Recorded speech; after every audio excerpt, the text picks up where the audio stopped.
You're listening to Inclusive AF with Jackye Clayton and Katee Van Horn. I was silencing all my Slack and everything. It's always the fun when, I was like, when we have stuff in the background, it's good. You're popular. Yeah, exactly. Cool Kids Club. Welcome.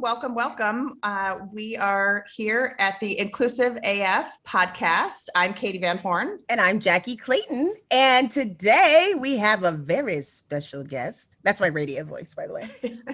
Today we have a very special guest and longtime friend, Jess Von Bank. Hello, Jess. God, thank you. I'm so excited to be here with the two of you. Did you know I wanted to be Oprah when I was little? Like, I literally wanted to be Oprah and just talk for a living. And look at us, we get to talk. We so awesome. It's coming true. It's happening. I love it. That's what I tell myself every day. You know, I kind of am doing it, right? Sorta. I don't have billions of dollars dripping off my skin. That's the only problem. It's coming. Just wait for it. Wait for it. Any minute now. So Jess, before we dig in on the topics we want to talk about, what we start off with usually is just having a brief introduction of your identity. So whatever you're comfortable sharing from a personal, from a work, whatever it is you want to share, we'd love to hear it. If that's not a can of worms, where should I start? Let's see if this surprises anyone. I am a white woman.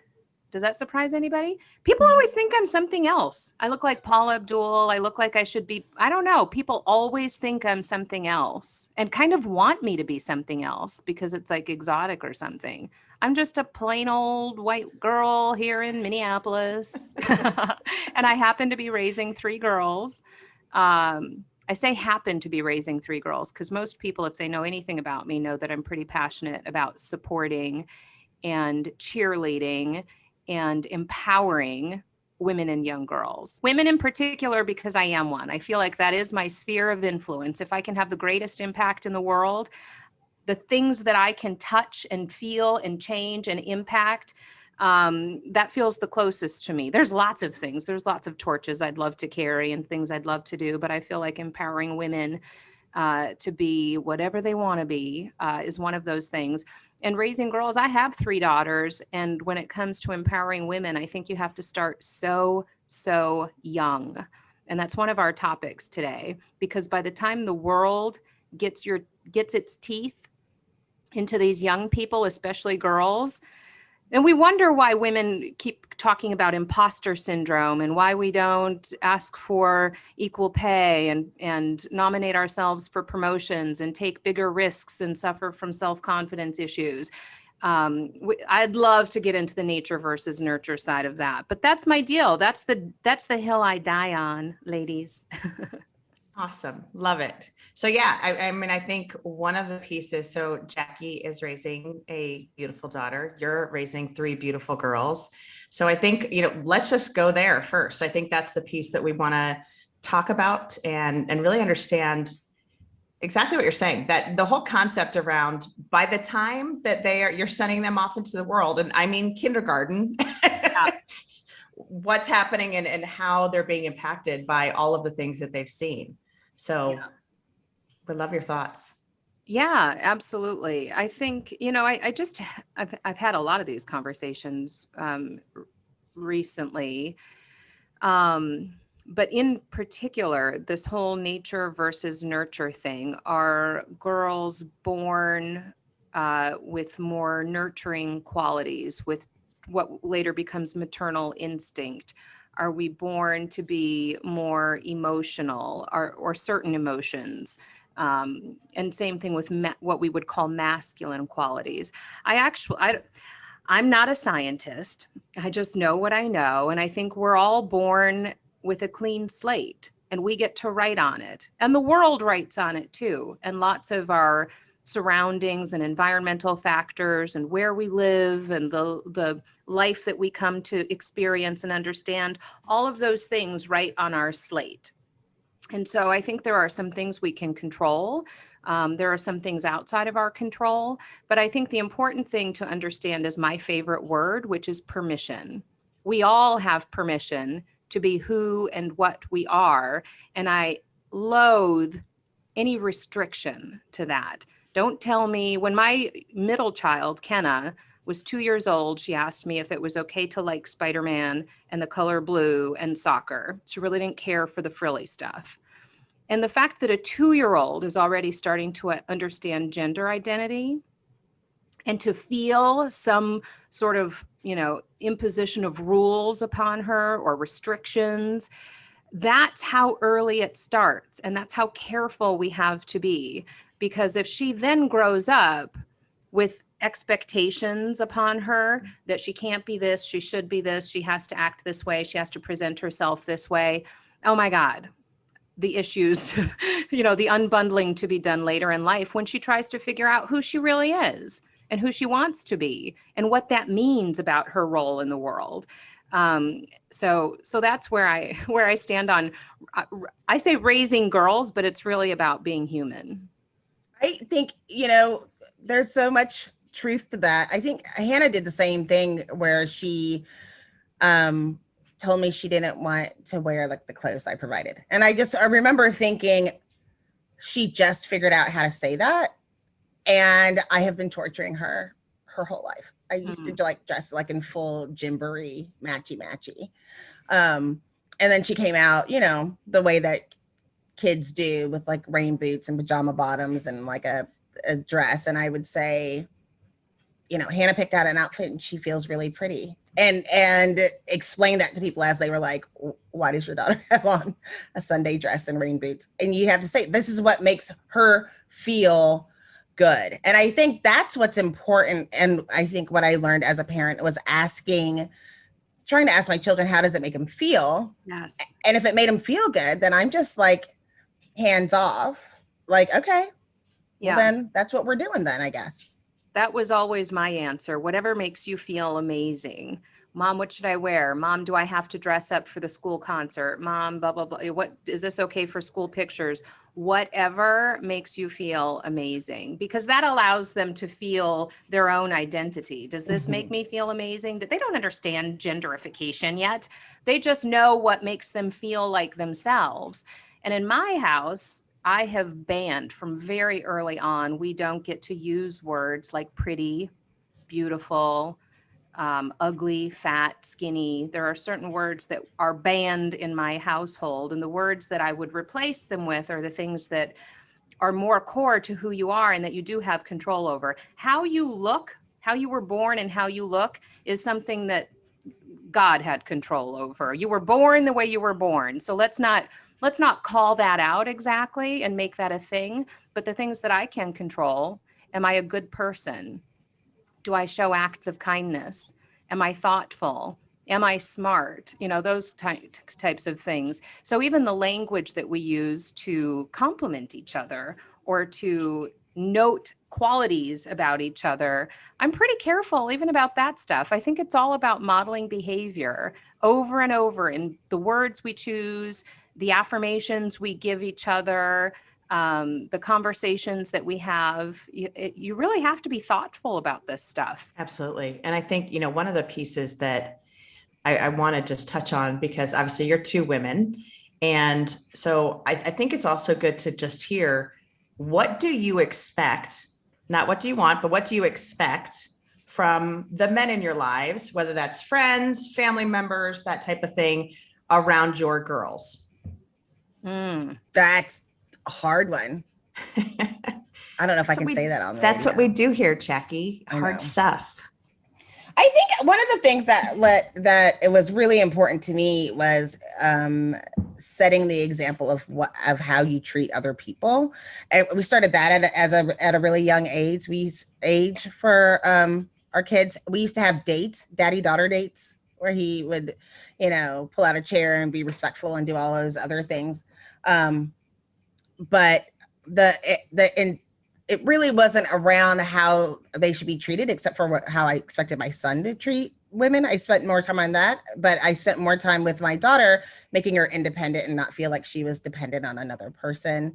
And so it would be funny because like we would go to a door, like, hotel, big door with the big handle, and they would be fighting in front of the hotel. TJ would be trying to pull the door open for Hannah, and Hannah saying, I don't need you to hold open the door. Like, we literally would have these fights, and we're like, I don't know if I did this right or not. I don't know. Right. But it was really trying to be self-sufficient and not be dependent on other people to make you feel a certain way. And the other part was trying to speak up for what you need and try to form the language around that. So but I haven't really thought about it. I have to think more about that. I would say when kids are young, we and again, we don't always think about it. So you have to think about it. Mhm. You have to be thoughtful about this stuff.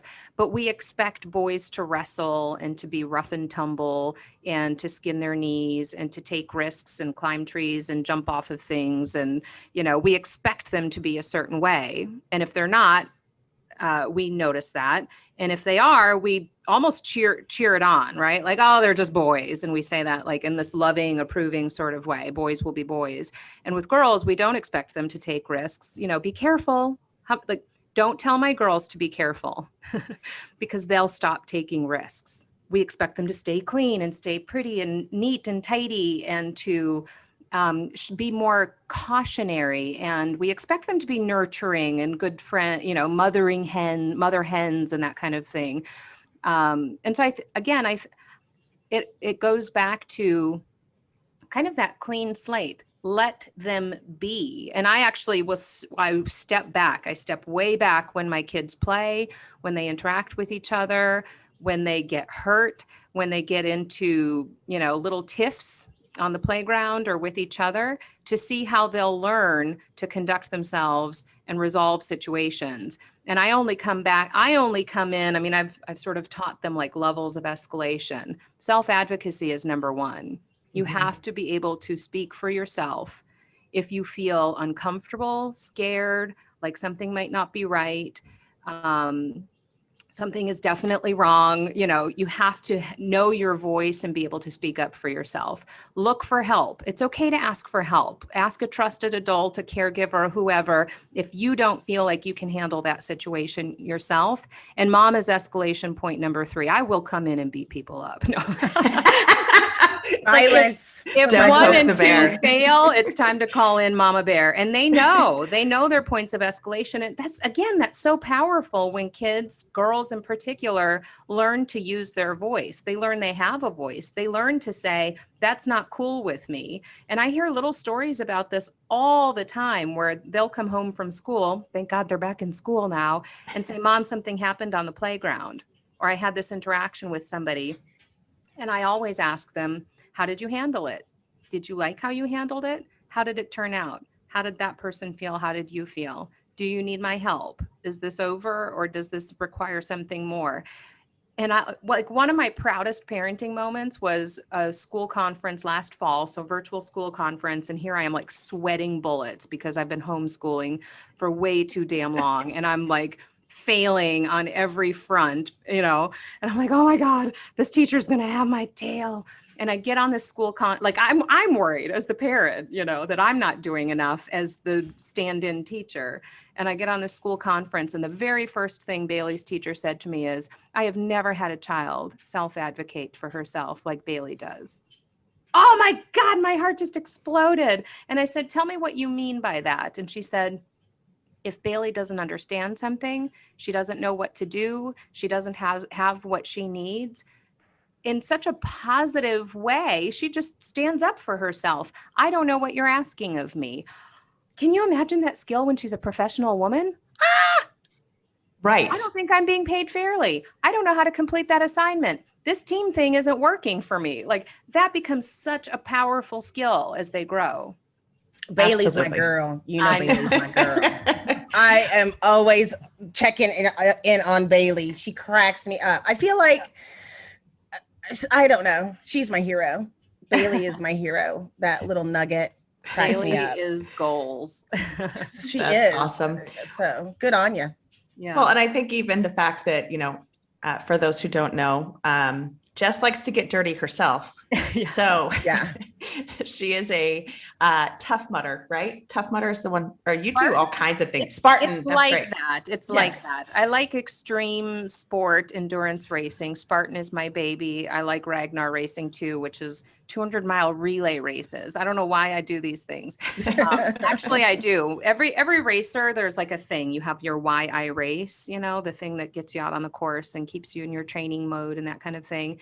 And for me, it does something for me. Don't get me wrong. I love the thrill of competition. I'm an adrenaline junkie. When I love like tapping into the part of like back when we were cave women and cavemen and like that survivalist thing that like I feel that like when I'm out on a course and I'm wondering how the heck I'm going to get to the other side of this 6 hours from now, like I go into a place that is so primal and so survivalist. I love that. Like you can't imagine.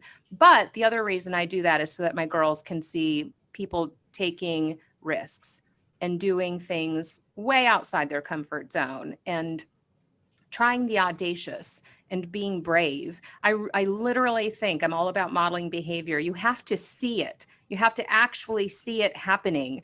Women like us need to see female CEOs. We need to see women in government. Like, yes, we can be the first one, but God, it's exhausting being the trailblazer all the time. We need to see proof over and over and over. And so for those of us who are out there carrying the torches and blazing the trails and championing this for others, yeah, it's exhausting, but we have to do it because it becomes easier for everybody behind us. That's right. I love that. I'm my race person. I'm part of the penguin group where it's like, don't worry about me. I'll get there. Like, just don't, I'm fine. But it was funny because my kids had shirts. I did America's Most Beautiful Bike Ride. It's a 100-mile bike ride around Lake Tahoe. And on the front of the shirt, it said, "Don't you wish your mom could ride like mine?" On the front, and on the back, it said, "Don't ya?" And I kept thinking, they don't. They would like their mom to ride just a little bit faster. I love that. Just a smidgen. But I think it's important to always do things that you're not good at or that you can strive better independently because your strength and where you can push. And it's different when you're doing that, I think, to yourself, because you have such a presence in this space. People see you all the time just online and in various things. But I feel like, and tell me if I'm wrong, but I feel like when you're doing your endurance events and those types of things, like that's just for you. Like it's your space to be whole. At least that's what I observe. It is for me because it allows me. I mean, the biggest compliments that I receive are the way I champion for women.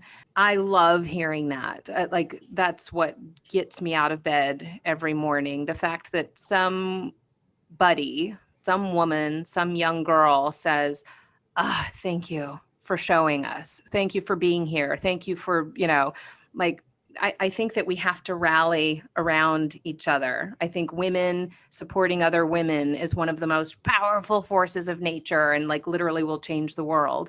And so I do it knowing that is probably going to be a trail effect, but I'm not doing it for that. I'm doing it because I literally love it. And again, from an empowerment standpoint, if everybody felt like they had permission to truly know what makes them, like what fuels their fire, what like gets, sets their soul on fire.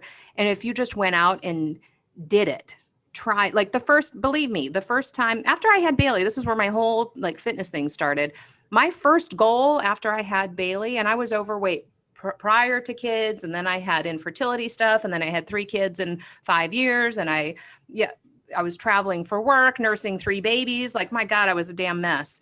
And then I said, okay, let's get this in order here, because I know how I feel on the inside, but how I am able to perform on the outside is not quite matching up. And I set my first goal to run a mile without stopping. That was my first. I didn't have any idea if I could do it. Can I run 1 mile without stopping? I don't care if it takes me 20 minutes. And that turned into, okay, that wasn't so bad. Let's see if I can run a 5K, not a race, just on my own time. Nobody will even know I did this, not even my husband at the time. I'm just going to get out there and see if I can do it. And then it was to make it public. Okay, I can run a 5K. Can I actually run a race? And then the goals just kept stacking from there, until I ran, until I did the Spartan trifecta, the Spartan Beast World Championship in Tahoe, where I competed, placed in the top 9% of women worldwide. A mom in Minnesota Wow. who didn't know if she could run a mile when she started. That's the stuff I want my girls to see, because it doesn't have to be racing for them. It can be writing a book. It can be, taking a STEM class. It can be whatever feels like, ooh, could I do that? Yes, you can. That's awesome. Yeah, I think the taking action, like that one foot in front of the other, the, hey, asking for what you need, all of those things, you just said stacking. I think that's exactly it. They're seeing you do this. They're seeing you at work. They're seeing how you are, just how you show up every single day and what that does. And I'll say, my niece, so I have 8, soon to be 9 nieces. And one of my nieces just posted on her Instagram, like, my aunt's so awesome. Listen to her on this podcast. And I was like, okay, I need a minute.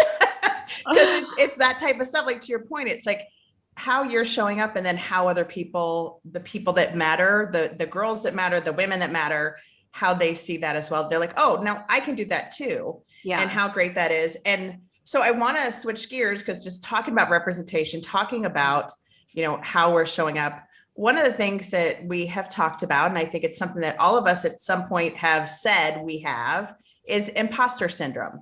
Yeah. And, and what does tell me your thoughts on imposter syndrome. Yeah. So I actually looked up the term the other day because I used it, and I'm like, okay, I better make sure I'm like, what imposter syndrome? Like not just Brene Brown's, and it actually goes back to Georgia State. Georgia State academics coined this term back in 1978, the year I was born, to refer to highly accomplished people who were unable to internalize their own accomplishments. And they feel like a sense of fraud in any room because they don't feel as smart as the other people in the room. They're not giving themselves credit for true accomplishment, which is a really interesting thing, right? Like, I don't even know the biology and the psychology behind that. But the fact that it needed to be coined because it kept appearing. And then we applied this label to women more than men, because there is research. I have read the behavioral research from Success Finders and other firms who say that women in leadership and executive positions, especially when you look at female CEOs, there aren't that many, and male CEOs, women do suffer more than their male counterparts from lower self-confidence, a lower sense of self-regard about their accomplishments. There are some characteristics where there is no statistical difference. It's actually a myth, that they don't take as many risks. If you're a female CEO, you probably took a few risks to get there. So there are some things that just need to be debunked. They're just myths, but there are some that are legitimate. Having faith in your ability to succeed. Your perception of failure, that's a really interesting one to me. Women perceive failure differently than men. Men see failure as, sort of a hiccup. Like, oh, that was interesting. I just got tackled on the field. I'm going to get up and run faster, run harder. Like, that's failure to a dude, according to some research. Where women see it as a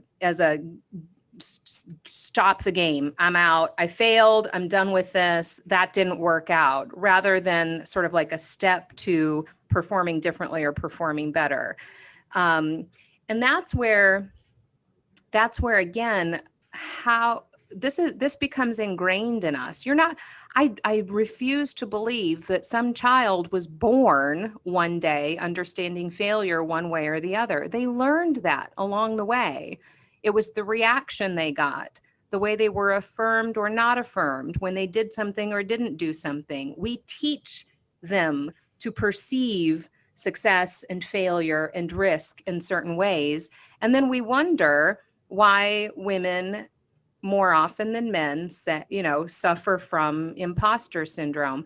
But I won't call, total bullshit on this. The other context that's really important to have is that we're born, if you live right now in the year 2021, you were born into a society that is patriarchal, hierarchical, racist. Like we're born into all of these conditions, and depending on your place in the world, where there is no equality, gender parity, equal pay, we lack representation in almost every organization, civic, community, government. Like there is a lack of representation. And then we wonder why some demographics have trouble stepping up, using their voice, asking for more. So we place all of these heavy, heavy conditions on people. So I'm not going to say, bullshit to imposter syndrome. Well, yes, I kind of understand why, but it's important to know that there are a lot of things we can fix.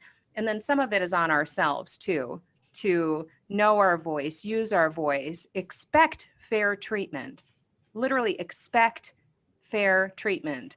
Asking for equal pay. Can you imagine going into a job interview and saying, don't ask me what I make, what's the pay for this position? And how does that compare to everybody else in this position, not just in your company, but in the industry?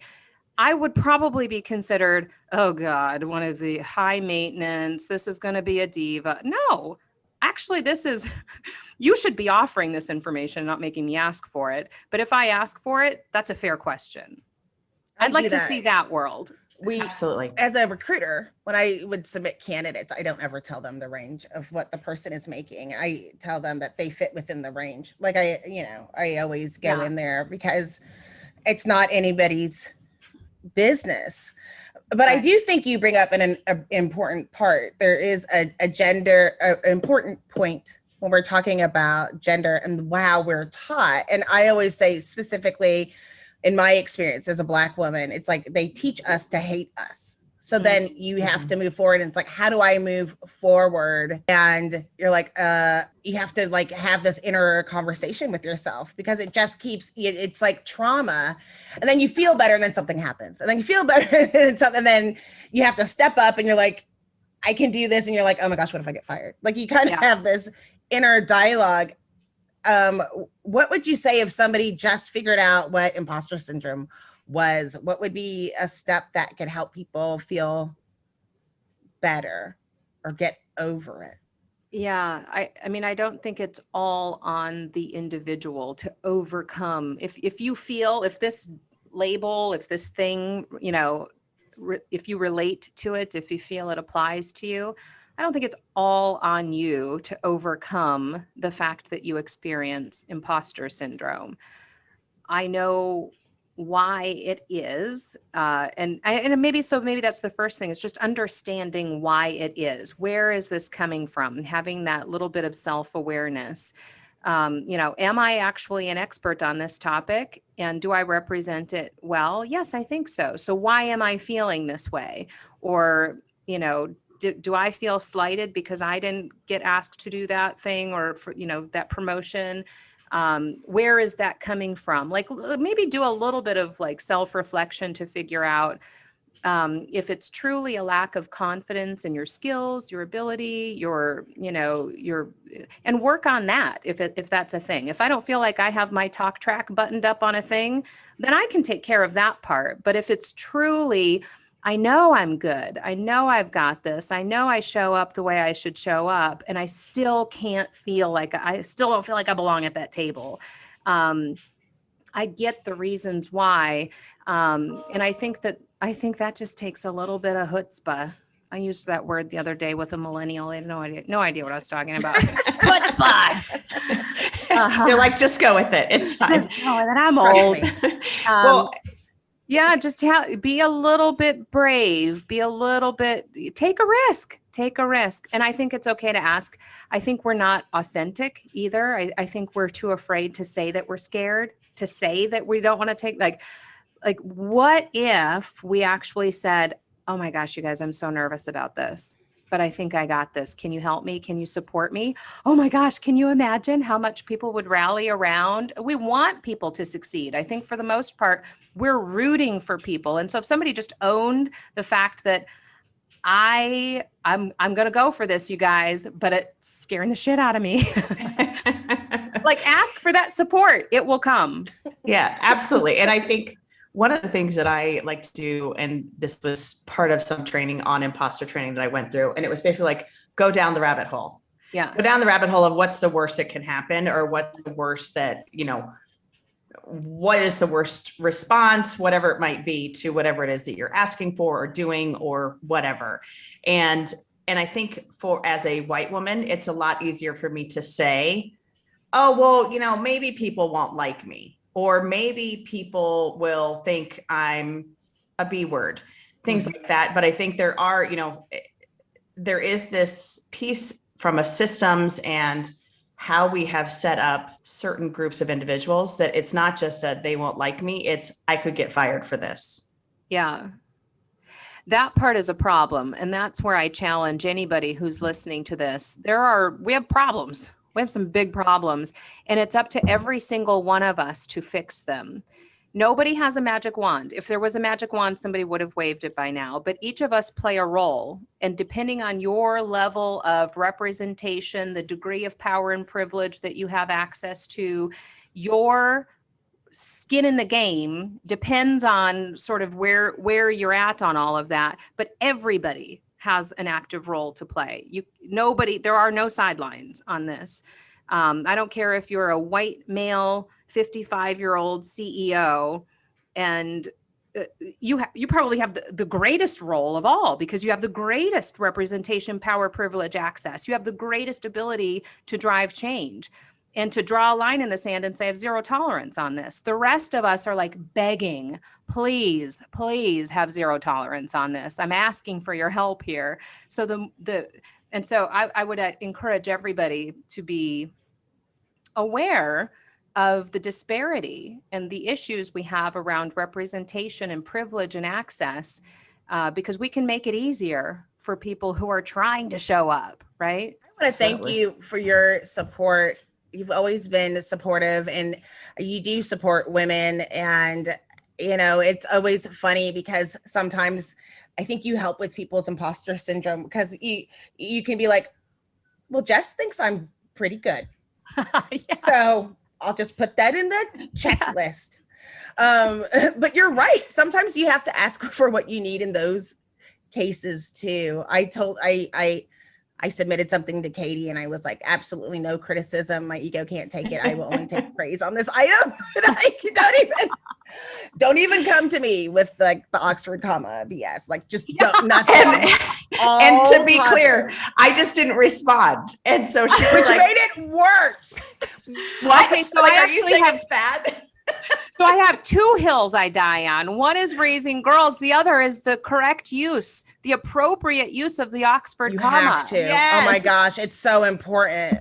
It Yes. really is. Let's eat grandma. Let's eat grandma. Yes, exactly.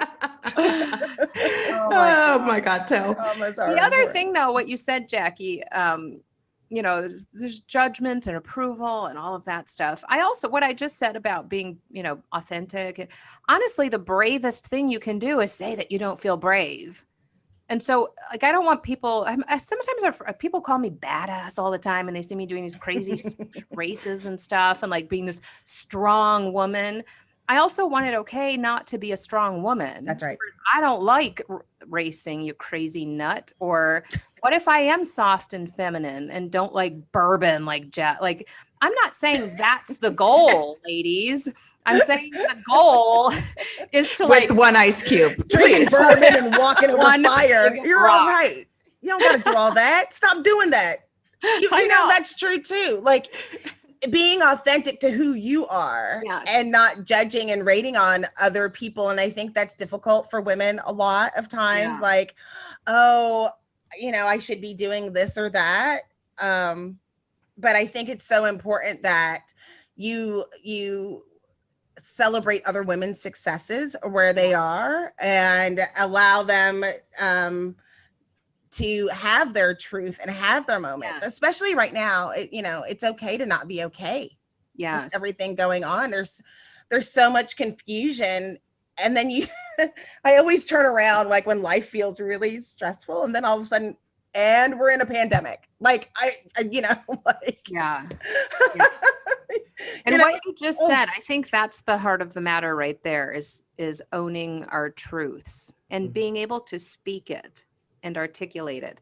That is the greatest like power, permission, empowerment that you could ask for. It. The ability to show up in an authentic way, know your truth, which only you can do, and speak your truth into a welcoming, safe, brave, judgment-free environment. No judgment, no criticism, no backlash. There should be no penalty for being anything. A woman, a person of color, a minority, disabled, a girl, no penalty, no judgment. And so owning when you asked me, how do you identify, go ahead and introduce yourself with whatever identity, you choose to use. Oh my, like that truth telling right there, how people would choose to describe themselves or introduce themselves into a safe environment where they can truly own it. This is what I want you to know about me. Absolutely. All this stuff we do around like culture and like experience and driving employee engagement. What if you just let people show up with their truth?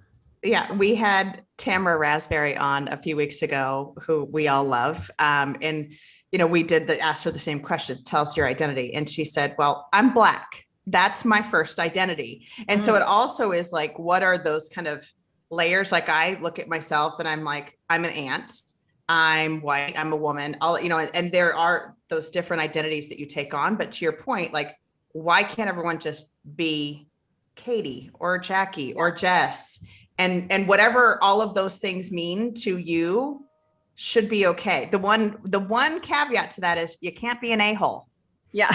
That's the only one I say. That identity, not so much. I'm going to start introducing myself that way. I'm Jess, and I'm not an asshole.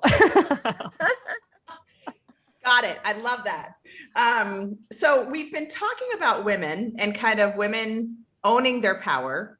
Yeah. I don't like the word empowerment, because that is someone giving you permission to own your power. I agree. Yeah. But I want to talk about the fact, and this kind of came up in our HR community, around speakers, presenters, panelists, all of these things. Mannels. Yes. And while we love the men in our lives that are being asked to do every panel and every presentation and all of those things, why do you think that there is a challenge that either women aren't showing up, aren't voicing that they want to be a part of, or turning down whatever it is that they're doing? Because what we heard in response from a lot of the folks that are event planners or, are gathering speakers is, well, women don't respond or don't want to be a part of that. Volunteer themselves. Correct. I believe that that's true. I believe that women don't volunteer themselves as much. And when they are volunteered, it's through an agency, a PR firm, the head of marketing, whoever, volunteering them as the expert for a thing. So if that is the case, what do we do with it? I would challenge anybody who's an event organizer, has a podcast, runs a conference, has a place for speakers and voices. Don't just put out a speaker call and take your responses. That you're going to get what you're going to get. We already know that. That's been shown. I would challenge you, and it's going to be a little extra work, but I think you can do it. Follow the work. Follow interesting work. If you're trying to create a panel on machine learning and the only experts that you can easily identify as low-hanging fruit are men, and you're actually looking for a few new, different voices who might bring something different to the table, then go outside the low-hanging fruit and the stuff that's falling into your laps. And this is not that hard. Literally follow the work. Follow the people who are doing interesting things, who are breaking rules, who are innovating in that space. I guarantee there are going to be some more people there. So follow the work. Don't just wait for them to fall into your lap. And that's like a really easy thing, I think. I mean, everything is online, everything's digital, everybody can be found these days. And then I would also challenge women. I really would. If you feel, sort of like, woe is me, we don't have enough, I don't feel represented. I look around me and I don't see enough people who look like me at conferences, on agendas, on podcast lineups, that kind of thing. Then raise your hand. Like, raise your hand and try it. If that speaks to you, if you feel like you want to do that thing, then go for it. Again, back to taking risks and asking for support and being brave.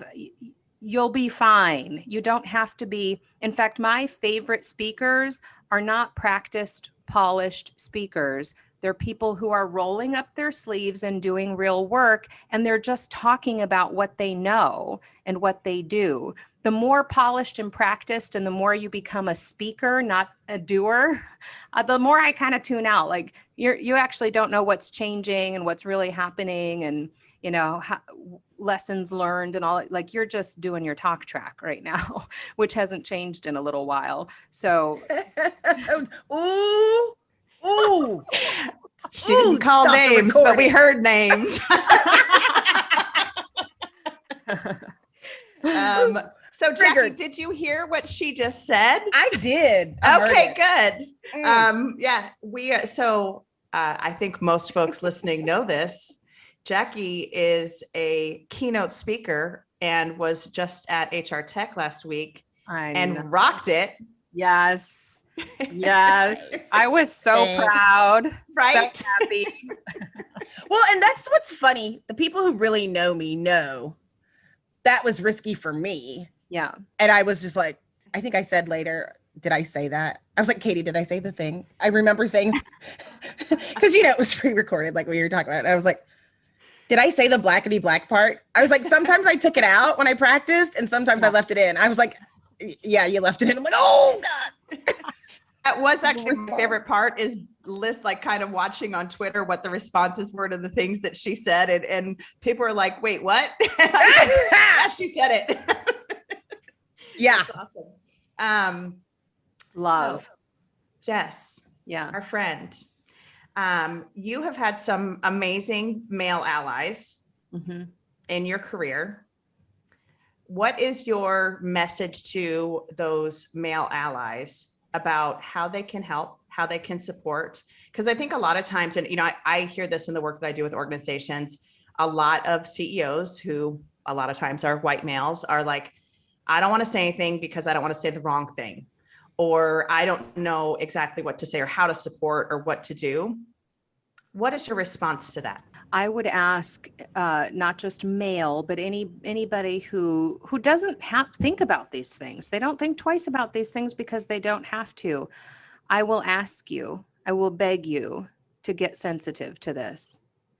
Every time someone who has less representation, less influence, authority, voice, access, power, every time they come to you for approval with a request for validation, be sensitive about the position they're in and the position you're in. Don't not think twice.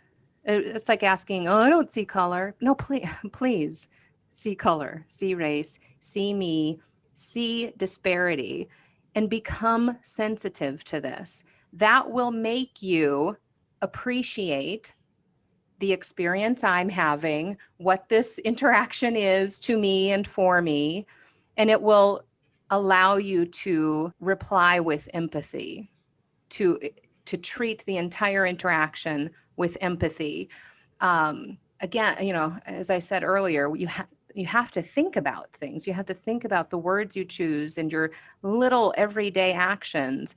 And so when you're in a position of, and even if it is an event organizer, a podcast, and somebody raises consider the fact that they might be doing the bravest thing they've ever done, that they might be taking a huge risk right now, that they might be suffering from impostor syndrome. Give space for that. Approach experiences with empathy and just leave room for that to be there. And so that's what I would ask for. be sensitive, which is sounds weird coming out of my mouth. Please be sensitive to that. Awesome. Yeah, we had a young man that's actually a friend of Hannah's on last week. It's not published yet, but it will be out before this one goes out. And young man in clothing design, trying to represent the Tejano culture and what that means to him and what that means through fashion, all of those things. And it was just so cool because it is one of those, like, most folks are never going to hear that voice, or not yet, because he's not famous yet, but he will be, because he's going to be an amazing designer. We love you, Ghoulie. But it is that, like, giving space and giving opportunities, because that's not a person who's going to raise his hand and go, oh, pick me. But Jackye reached out and said, we want you, come and talk to us. We want to have this conversation, which was just super cool. And we need to keep doing that. So the last question that we will ask you, which we ask after every episode, is what is the one takeaway from this conversation that you want our listeners to know, hear, say a second time, whatever it might be? I beat this drum a lot, and it's my favorite word, permission. The more we can give each other permission to be, and I won't even fill in the blank, to be whatever, to be you, to know your truth, to speak your truth, the more permission we can give each other. And I do that by modeling behavior. I do that by being me. Giving myself permission to do all of those things. The more we can create space and give that permission to each other, to speak our truth, to know our truth, to use our voice. And we cannot overcorrect on this. You can't overcorrect. When you solve for the marginalized, for the underrepresented, for, we spoke about impostor syndrome, for those who, for whatever reason, feel that. When you solve for that part of the equation, and you can't oversolve for it, you fix the world for everybody. You make the world better for everybody. You cannot overcorrect on this. Jackye? Jess Von Bank is not an asshole.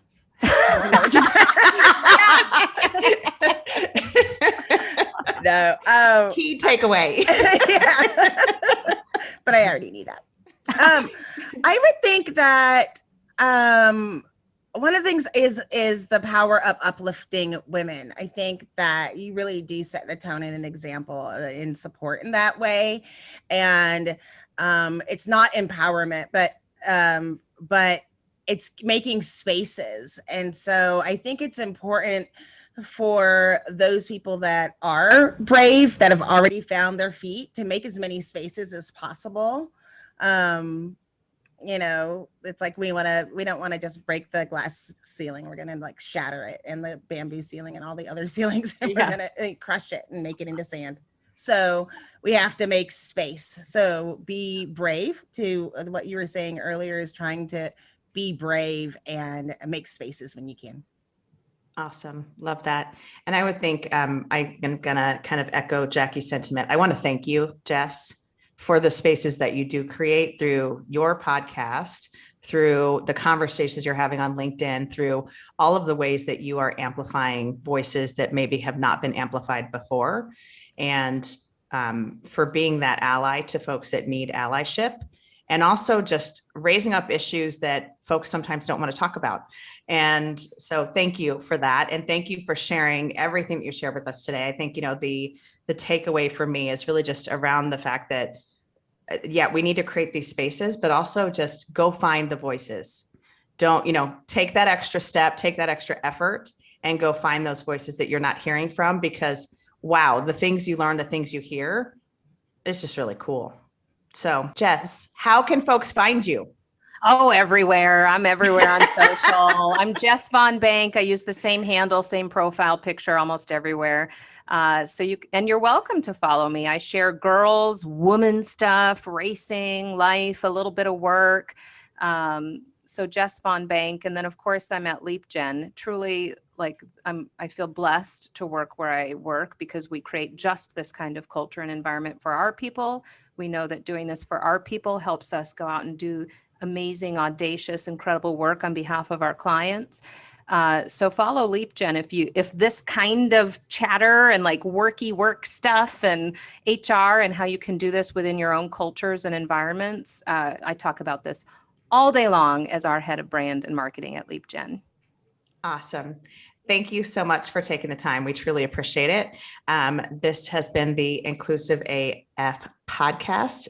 This is Katie Van Horn. And this is Jackye Clayton. And we'll see you or hear you next time. Bye. Bye.